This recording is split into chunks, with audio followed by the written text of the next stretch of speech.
Bom dia, pessoal, tudo bom? Você está no Refúgio dos Motores e hoje vai ser um vídeo, espero, um pouco... Talvez não vai ser muito fácil de acompanhar.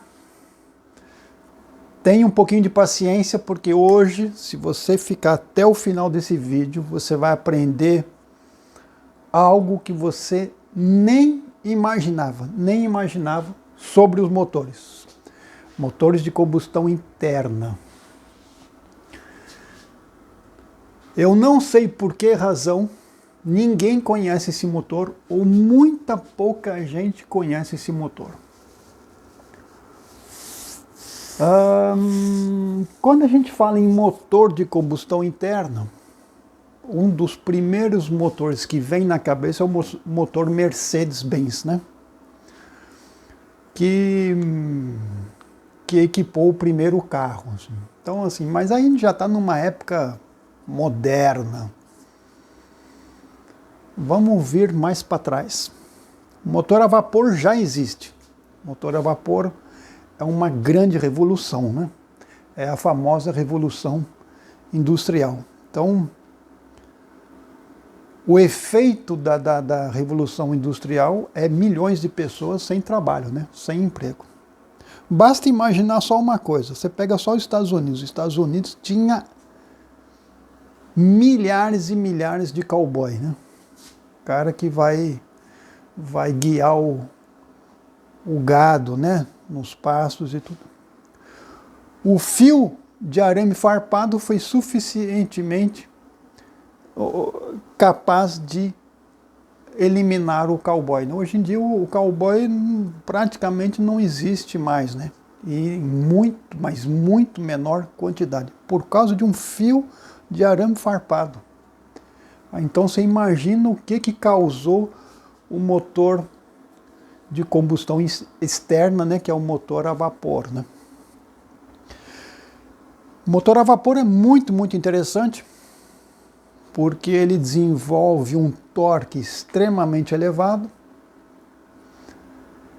ele é relativamente silencioso, baixa vibração, e você tem um comando de rotação, uma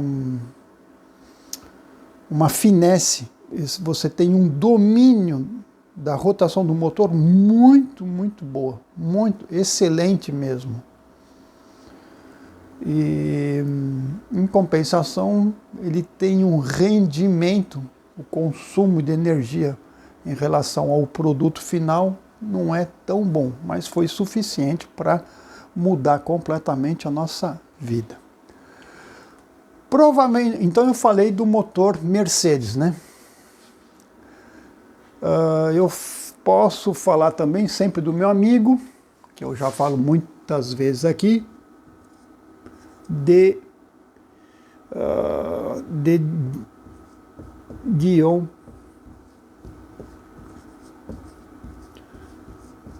Bouton. Você já deve, aqui comigo você já viu várias vezes que eu falei disso aqui. Isso aqui realmente é um motor de combustão interna, ciclo Otto, 4 tempos, moderno, né? Esse realmente. Então esse aqui é no final de 1800. Mas eu vou falar de algo mais antigo do que isso, quase 100 anos antes. Eu acredito que você nunca tenha ouvido falar. E o mais incrível é que esse motor, ele conseguiu fazer um registro de várias patentes. E tem uma delas que você vai ficar provavelmente surpreso. Tá? E espero que você nunca mais esqueça. Eu fiz até umas anotaçõezinhas aqui. E aí você vai lembrar do Refúgio dos Motores, que fala assim, pô, foi o André, lá na Bélgica, lá que me ensinou sobre esse motor. Mas antes de falar do nosso motor de hoje, a gente não pode esquecer de uma outra pessoa. Vamos ver se você... Eu falei do Dion Bouton. Um pouco antes do Dion Bouton, nós temos o ciclo, esse provavelmente você já ouviu falar, mas infelizmente você não conhece ele como você deveria conhecer. Mais para frente eu vou falar muito dele. Ciclo Bo de Rochas. Esse cara foi incrível, né? O mais incrível que ele é um engenheiro em termodinâmica e o ciclo Bo de Rochas explica o funcionamento físico, né, da física no motor de 4 tempos, né, o ciclo Otto. Ele fez isso praticamente, não que não existia, mas aqui o motor está engatinhando realmente o motor 4 tempos. E ele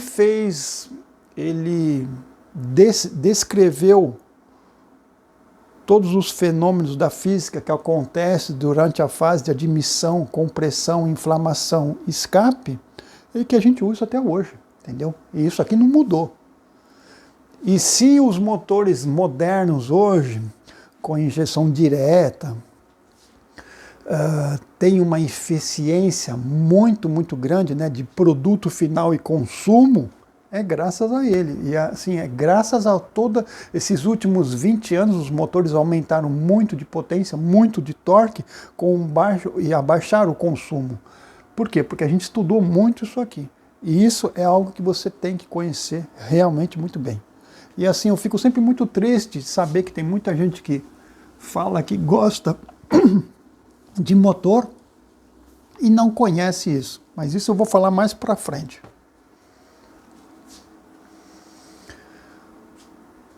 Eu tenho quase certeza, tenha paciência, vem comigo até o final desse vídeo. Tenho certeza que você vai aprender algumas coisas muito, muito interessantes. Vamos ver se eu não erro o nome dele aqui.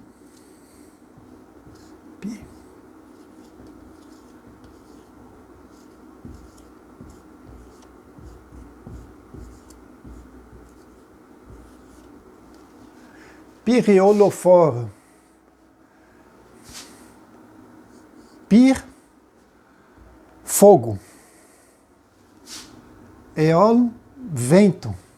For, produto ou eu transporto. Através do fogo eu transporto o vento. Então esse é o nosso famoso motor. Motor de combustão interna. Ele foi feito pelos irmãos Niepce.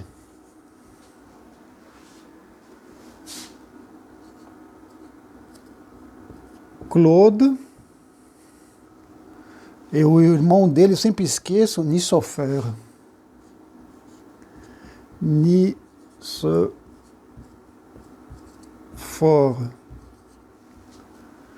Claude Niepce e Nicephore Niepce, 2 irmãos. E eles desenvolveram o Pyréolophore. O trabalho deles, esse motor foi um motor laboratório. Assim.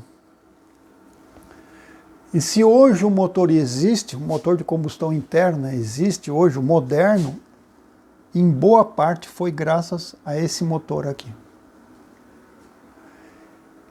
Esse motor, que foi desenvolvido pelos irmãos Niepce, eles se basearam em alguém antes deles. É sempre assim, né, na história das invenções, né? Tem sempre algo que existe, alguém melhora, ou alguém tem uma ideia, ou alguém vai falar, e se eu usar para fazer determinada coisa, né? Eles se basearam no trabalho do Huygens. Esses você tem que conhecer. O Huygens, ele trabalhou muito em em estudar os fenômenos da física durante a fase de comprimir uma certa quantidade de ar e ver o que acontece. Então, quando eu comprimo o ar, a primeira coisa que acontece, eu aumento a pressão e aumenta a temperatura. E os irmãos Nips trabalharam muito com o trabalho do Huygens. Agora, o que é incrível, pessoal, é que o Huygens, ele nasceu em 1625. É incrível, não? Então você vê que um trabalho que foi feito por volta de...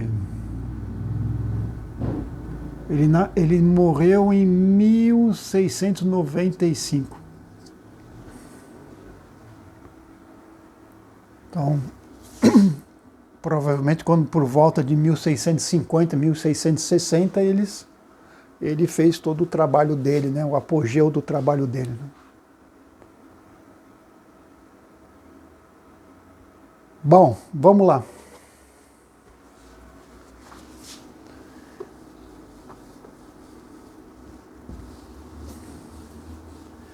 O que eles utilizaram como combustível?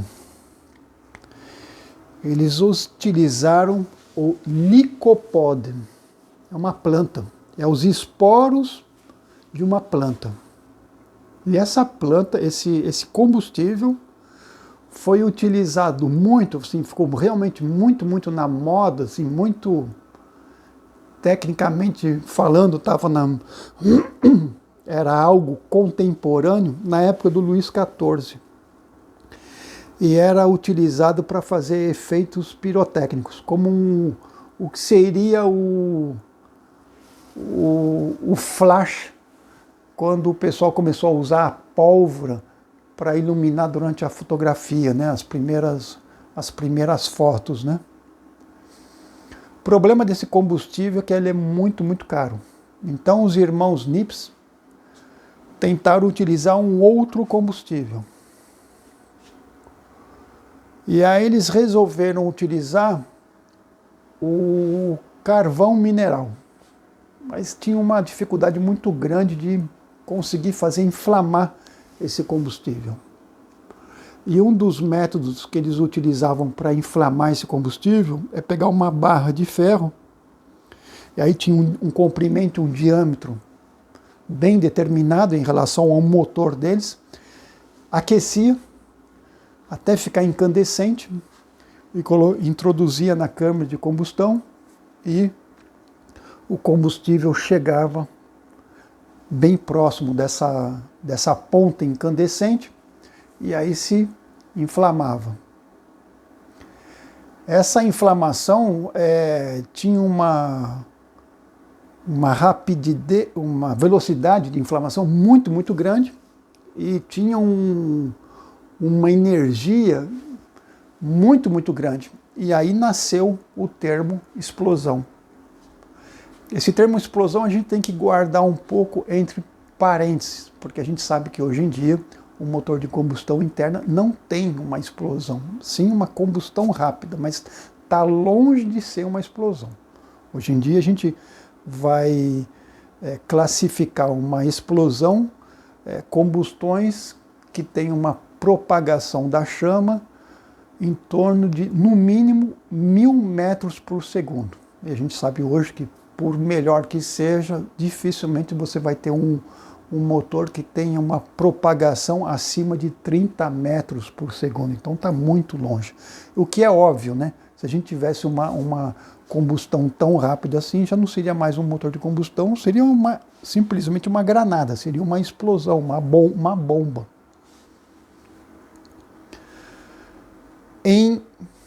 Olha a data desse motor, pessoal. Em 1806, esse motor foi aprovado na Academia de Ciências na França. E os irmãos Nips colocaram o Pierre Rochefort, o motor Pierre Rochefort, num barco. e colocaram e trouxeram esse barco até um rio muito grande, que pode ser visitado até hoje, que é o La Sona. E eles colocaram, os irmãos Nips colocaram o barco contra a correnteza. O barco não só andou contra a correnteza, mas ele foi mais rápido que a própria correnteza. Então foi um sucesso total desse motor. A partir de 1806, eles eles conseguiram patentear esse motor, e esse motor, a patente durou 10 anos. E durante 10 anos eles trabalharam muito para desenvolver esse motor. E eles foram mudando um pouco o combustível. Eles foram melhorando o combustível. Eles cada vez mais eles conseguiram fazer um pó desse carvão mineral. Depois eles começaram a misturar esse carvão mineral com resina. E aí eles fizeram pequenas esferas, que eles chamavam de grãos. E a quantidade de grãos consumido, eles tinham uma relação de consumo e produto final, né? o trabalho final. Outra pessoa que ficou muito interessado nesse motor, no funcionamento desse motor, era o jovem, na época, um outro nome que você provavelmente conheceu, porque você tem que conhecer, que é o Carnot. Ele se interessou muito. E ele deu... Não é que ele deu informações, mas ele falou assim, tem que melhorar esse combustível. Os dois irmãos começaram a tentar ver um outro combustível, e eles utilizaram também o que eles chamavam, na época, do petróleo branco. O que é hoje algo que se aproxima muito com o querosene. Mas lá todo o sistema de inflamação da mistura sempre muito difícil. Aí eles desenvolveram uma espécie de um tubo que parecia uma flauta, e que nesse tubo o combustível junto com o ar era comprimido. Depois eles desenvolveram vários tipos de tubo, formatos diferentes, comprimentos diferentes. E o melhor de todos foram um que tinha 600 milímetros de comprimento, 2 milímetros de diâmetro interno. E na extremidade, a saída, tinha um desenho parecido com um bico de pato.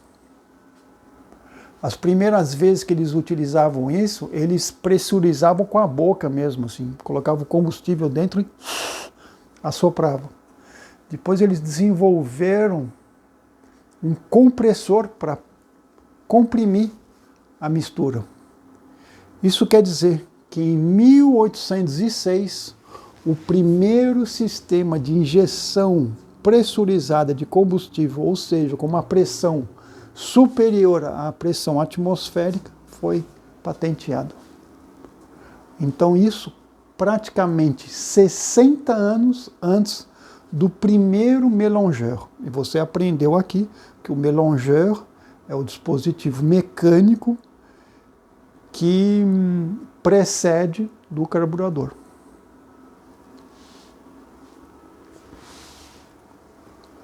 Temos um outro personagem muito importante,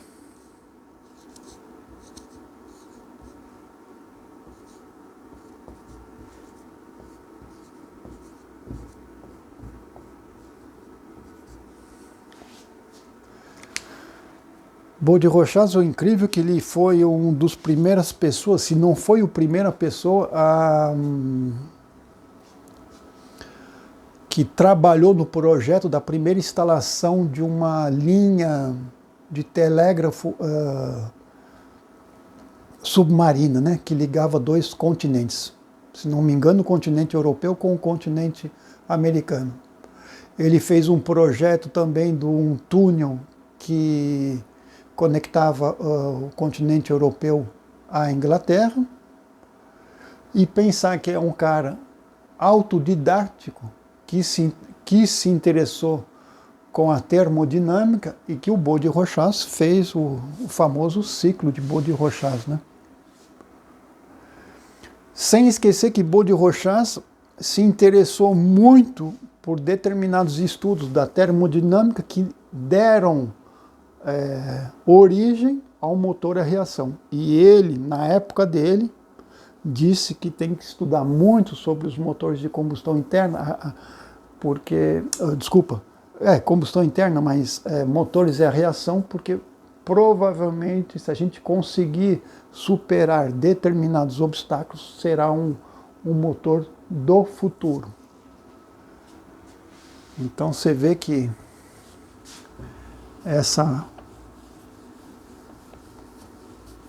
esse magnífico motor patenteou várias coisas. O último combustível que eles utilizaram no Pyréolophore foi o álcool. Nós estamos por volta de 1810, lá 1812. Infelizmente eles não conseguiram renovar a patente e esse motor no final foi esquecido. Mas sim, sem dúvida nenhuma, é um motor extremamente importante e que ajudou em muito o desenvolvimento dos motores de combustão interna. Então ele tem esse sistema de pulverização do combustível, né, sob pressão.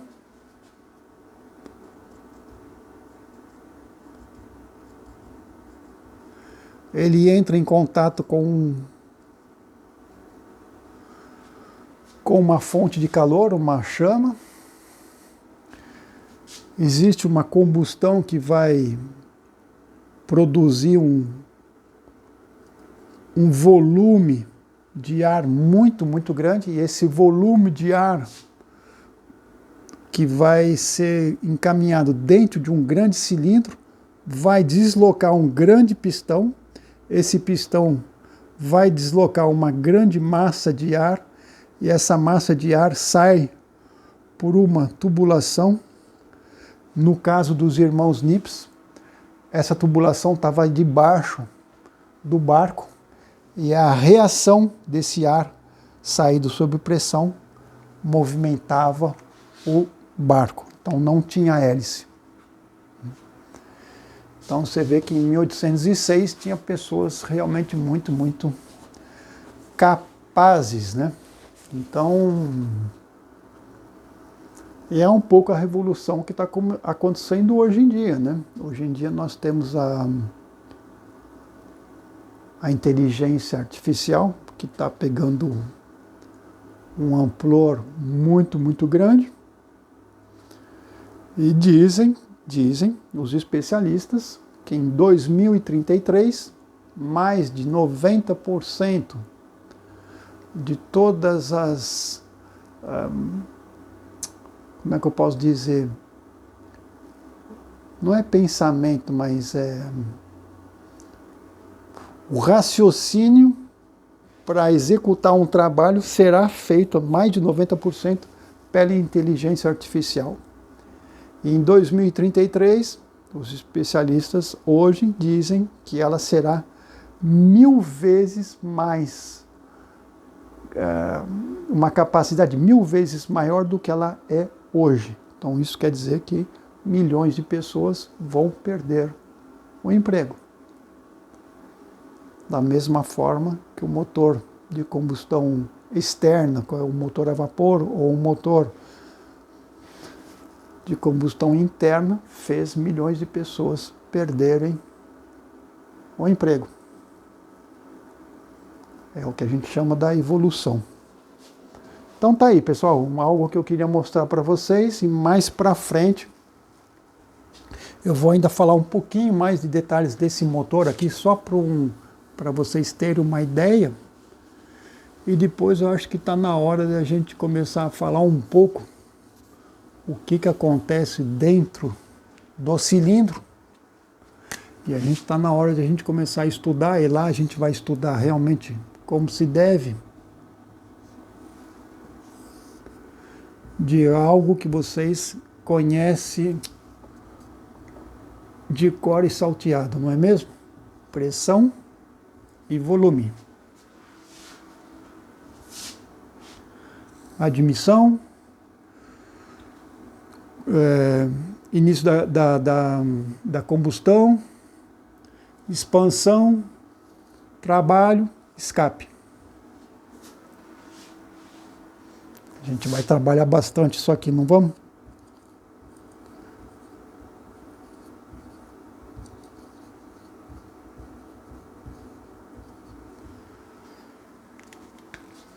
Bom, hoje vocês aprenderam bastante, hein? É só aqui, hein, que vocês vão aprender isso aqui. Aqui é a base